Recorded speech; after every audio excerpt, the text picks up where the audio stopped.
Thank you, everybody. What a great night here in Sault Ste. And let me introduce to you the next Premier for the province of Ontario, Patrick Brown.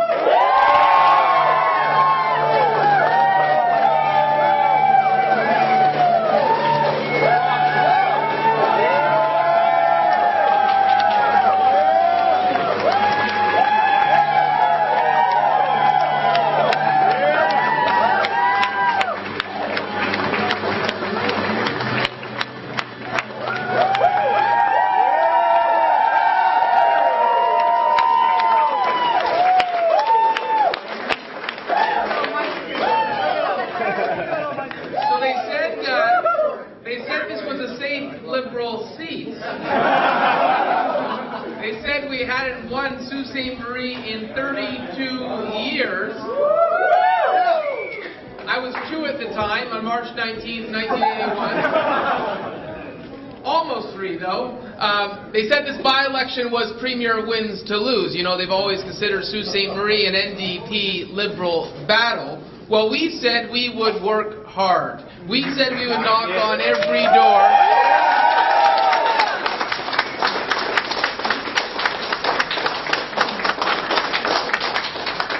We said we would speak to every resident, whether it's in the middle of winter or whether it's in the gorgeous spring. And by the way, in the winter, there's some pretty big snowbanks in Sault Ste. Marie. Now, tonight's pretty important. Tonight, Sault Ste. Marie turned blue. And let me be clear, the Liberals threw everything at this. They promised false balanced budgets. Everyone remembers Jeff Sousa's work. They promised hydro schemes where they were going to borrow and borrow and you'd have to pay for it after. They made announcement after announcement after announcement as a desperate attempt to win votes. But Sault Ste. Marie voters have had enough. They've had enough of a government that has let them down. They've had enough of a government that never fails to raise your taxes, cut your health care, and not cut your hydro bill. Yeah. That's the Liberal record. And the voters of Sault Ste. Marie are tired of this scandal-ridden, scandal-plagued government. And frankly, the voters of Sault Ste. Marie are tired of a government that has taken Northern Ontario for granted. They're tired of a government that's abandoned the Ring of Fire, that's cut by $70 million the Ministry of Northern Development. They want an MPP, they want a government that understands Northern Ontario is important, and when Northern Ontario succeeds, Ontario succeeds.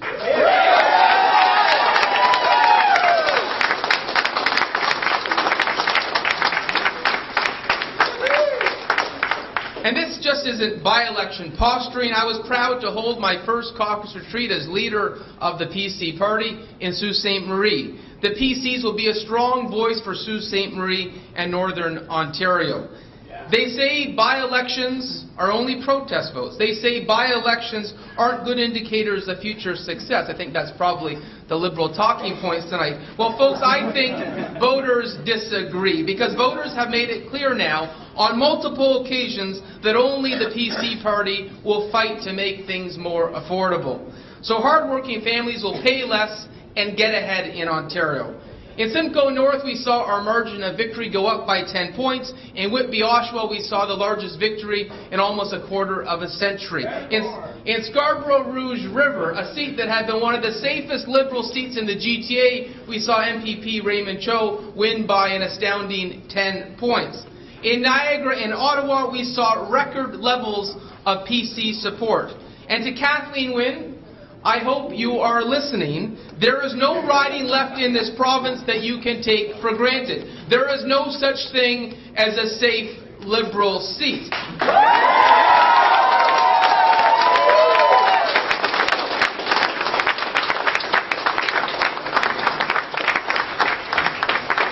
Not in downtown Toronto and not in Northern Ontario, because voters know, Ontarians know the Ontario PC Party will work tirelessly to ensure Ontario families pay less and get ahead. We will work day in and day out to make sure we have an affordable and prosperous Ontario. And now I am so honored to introduce someone who I went to law school with, who is a close friend, someone that I've got absolute confidence in. Ladies and gentlemen, the new MPP, the new Progressive Conservative MPP for Sault Ste. Marie, Romano.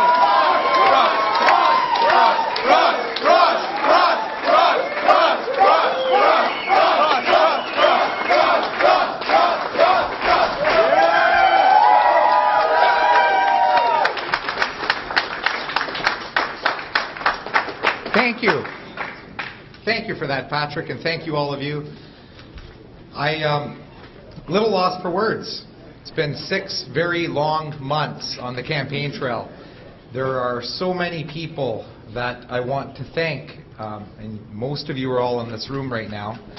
If I start listing everyone off, it's going to take a lot longer than what the appropriate length of a speech is. So I'm going to have to cut it short and just simply say thank you, everyone, to all of my volunteers, all of my young volunteers from Sault Ste. Marie, and those that come in from the greater parts unknown. Yeah, thank you for that. So many of you have contributed so much to this campaign. You have given us here in Sault Ste. Marie so much, and for all of our locals, you've given so much to me and my family. It's incredible.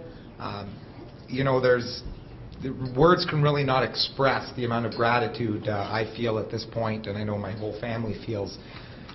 Patrick, thank you so much for your friendship. Thank you so much for all of the dedication you've provided to me. And for those who know me and those who have been really involved in this campaign, you'll know that I sometimes can be a little bit of a micromanager. Sometimes I can be a little bit of a difficult person to work with. I tend to like things to go a certain way, and I think we got there. The real road starts tomorrow.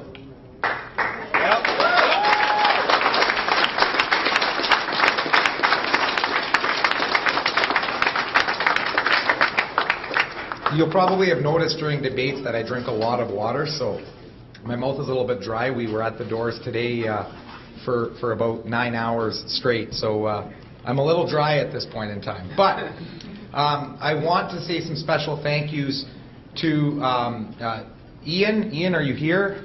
I don't know if you made it in, but my campaign manager, Ian, became a very close friend. He was very good at calming me down when at times I really needed to be calmed down. To my family and my parents, my mom and dad, you may have noticed when I ran for city council in 2014, my signs had a bust of me on it. My father, Tony, cut out the bust and had it in the front passenger seat of his car and forced my mother to ride in the back seat for the last 2 weeks. I think he started a new campaign trend. I think it's a great marketing strategy. He's been incredible with signs, incredible over the last while. Dad and Mom, I'll get to you in a moment. I would not be here, obviously, if it wasn't for you. But you definitely gave me the tools to be up on this stage right now, and I thank you so much for that. You'll notice my mother, she hasn't stopped for the last 6 months. Now, on the Ward 6 campaign, she cooked for our group of volunteers every night and made sure to feed us after, knocking on doors with me all day. This campaign, she hasn't stopped. She's been doing everything imaginable. You've been incredible. You'll notice she still has a stack of envelopes in her hand. She raced to get here. It's just been non-stop campaign, just on the go. She's been incredible. Thank you so much, Ma. To the both of you, Mom, Dad, you've been incredible. Emily, my little sister, she's just up here. You've no idea how much of a motivator you have been for me. To my beautiful wife, And this is my wife, Heather, here.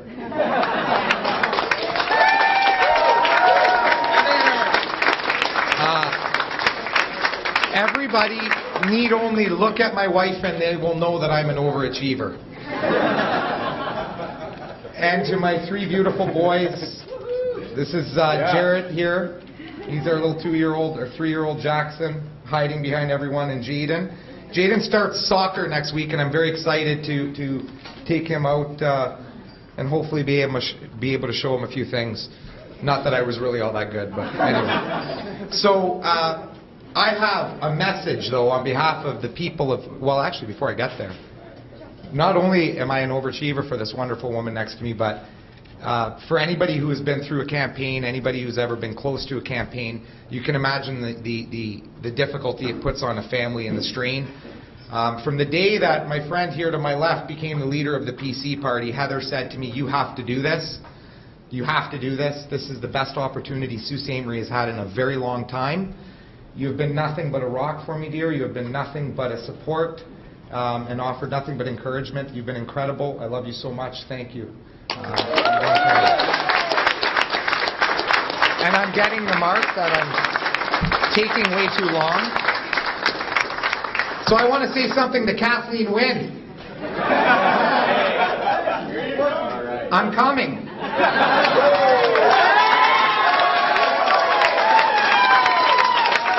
We will be ignored no longer. You seem to think that nothing exists north of Barrie. We're here, and I intend to make sure you hear us loud and clear. We have craved in Sault Ste. Marie change. For 31 plus years, we've craved change. And I have said it, and I will say it again. It is not a question of if.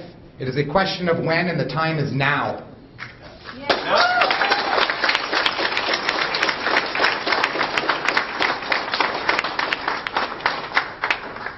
Thank you all so much. Means the world to me being here, but the real battle starts tomorrow, and there is a steep hill to climb for us, and we will climb it. Thank you.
To make a commitment to be that person to fight on behalf of the people of Sault Ste. Marie, and I think the people have long awaited and wanted change in our community, and I think they see that opportunity in me. Do you see this as, I guess, what's to come in 2018 during the general?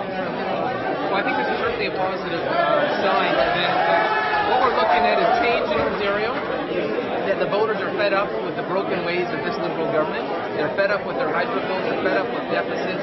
They're fed up with a government that doesn't value their taxpayer dollars. And if one of the safe Liberal seats can change, well, that's an indicator that change is in the air everywhere in Ontario. We haven't had a PC MPP in Sault Ste. Marie since the time of Bill Davis. What does this mean to you, Russ? It's an incredible feeling. It's an incredible feeling. Russ Ramsey lost his seat in 1985. I think he was elected in 81. We're definitely 30 plus years without a PC representative in Sault. I think it's just an indication of people want to see a change. This speaks to the fact that people want to change, and they see a great opportunity. with Patrick and the PC Party of Ontario. They see a great opportunity with what we have to offer here in Sault Ste. Marie. We've talked a lot about things like the Ring of Fire and what it could mean for our city, the type of job growth we can see, and I think the city wants to realize that potential, and we're ready for it. Queen's Park is on vacation now. I believe today was the last day vacation for the summer. What can you get done over the next couple of months? First of all, we don't believe in vacation. Okay, and I'm hoping that Ross is going to come to Queen's Park in the next few days because we have a lot of work. We have a lot of work to do to make sure there's change a year from now, but also the fact that all these issues, we have apologists for Kathleen Wynne in Northern Ontario, we need to raise them. We need to raise them at Queen's Park, and I'm pretty sure Ross is going to be down to Queen's Park in a matter of days, because too often these issues in Northern Ontario have been swept under the rug. And let me point that out.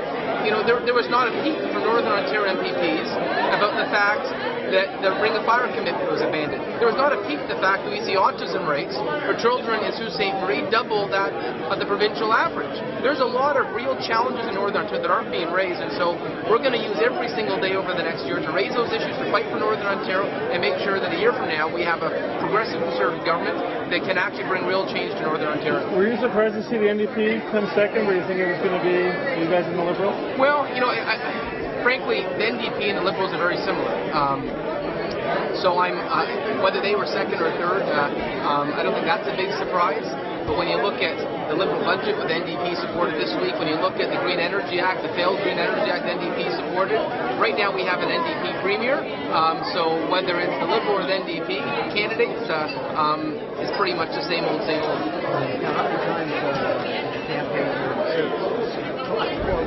This is Patrick's 23rd visit here. Yeah, and you know what? I've loved every time I've come. This is such an incredibly special place. You thought this was very obviously you and the NDP. Andrea was here almost about I think at the same time, so it was really heavily contested. By-election. To see the leaders come to say we're not used to this. Well, I think it was a referendum on the Liberal policies, the NDP support for the Liberal policies, and the different approach that we're suggesting in our modern, inclusive PC party. The one thing I mentioned too is when Ross became the nominated candidate, I got him a memento. I got him Bill Davis's book. It was written by Steve Paikin. I gave that to Ross in December as a reminder of that inclusive progressive conservatism that I thought served Northern Ontario so well for years, and I think Ross is going to continue that legacy. Ross, how are you now? That was a tight, especially at the you didn't take the lead for about a third of the polls coming in, and it was very, very tight until you got to about the 80% of the polls reported. Then you spread the lead, but it was very tight. Three very good candidates certainly contesting for the seat. My feelings were very simple. We fought for 6 months. Every single day, as many hours of a day as you could possibly invest into a campaign. It was non-stop since David Orzetti resigned. I knew going into this, no matter what the result, it was all left out on the field. And I felt that we had done, as a family, as a team, as a group, everything we possibly could have done. And I was willing to hold my head up high no matter what. I'm obviously happy with the final result. Last question, guys. Are you going to feel a lot of pressure this year to deliver something concrete, which isn't always easy to do as an opposition member, especially this could be a rematch of tonight, 1 year from now? You know what? The people have just given me, they punched my ticket, so to speak. And now I'm feeling like I'm at the bottom of the mountain and ready to climb, and I intend to reach the top. Thank you, guys. Thank you very much, guys. Thank you. Thank you. Thank you very much. I am Tom. Hey, Tom. Nice to meet you. I saw your commercial opposing you. Oh, thank you. My daughter went to the chiropractor. Dude, I'm She got her on. Are you? Really fun. I tell you, I haven't done anything.